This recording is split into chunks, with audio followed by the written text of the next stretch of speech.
নাইজেরিয়ার এক প্রত্যন্ত গ্রামে ভোরের নীরবতা ভেঙে যায় বন্দুকধারীদের আকস্মিক হামলায়। মুহূর্তেই আতঙ্ক ও আর্তনাদে ভয়াবহ হয়ে ওঠে সেন্ট মরিস ক্যাথলিক স্কুলের চারপাশ। কিছু বুঝে ওঠার আগেই ট্রাকে তুলে অপহরণ করা হয় 200-রও বেশি শিশুকে।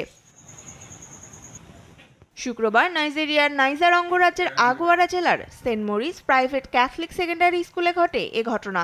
এ সময় গুলিবিদ্ধ হয়ে গুরুতর আহত হন দায়িত্বরত একজন প্রহরী।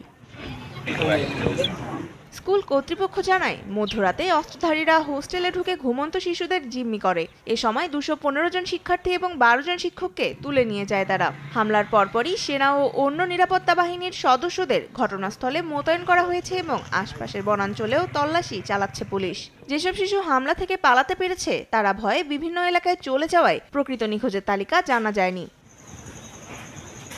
স্থানীয় বাসিন্দাদের তথ্য মতে হামলার পরপরই এলাকা জুড়ে আতঙ্ক ছড়িয়ে পড়ে।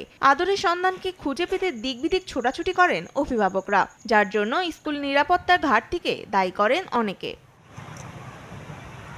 অপহরণের ঘটনার পর আফ্রিকায় G20 সম্মেলনের নির্ধারিত সফর বাতিল করেছেন দেশটির প্রেসিডেন্ট বোলা তিনুবু।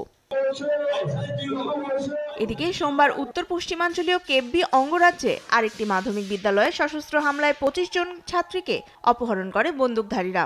এছাড়া মঙ্গলবার পশ্চিম নাইজেরিয়ার একটি গির্জা থেকে ডজনের বেশি উপাসক ও করোয়া অঙ্গরাজ্যের আরেকটি গির্জা থেকে 38 জনকে তুলে নেওয়া হয়। প্রত্যেকের কাছ থেকে 10 কোটি নাইরা মুক্তিপণ চায় সন্ত্রাসীরা। তরিমা ইসলাম, নিউজ ডেস্ক, দেশ টিভি।